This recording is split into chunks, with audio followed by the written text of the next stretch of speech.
E, Bu günləri Tofiq bəylə görüşdük. 16-cı gündə artıq aclıq aksiyası davam edir. Vəkil otağına elektroavtomobildə gətirdilər.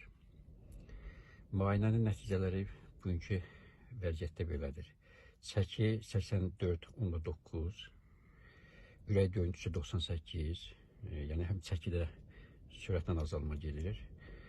Ürək döyüntüsü də çoxalıb. Temperatur 36.1, təzyiq 120-80. Saturasiyada 94. Bildirdiyinə görə artıq ayın 10-dan sonra onun ümumi halsızlıq, taqətsizlik, baş gicəllənmələr əlamətləri var. Və bundan başqa da daha çox şikayət mədədə bəzən küt, bəzən də kəskin ağrılar var. Belə. Dünənləri analizlər götürülüb, qan analizi.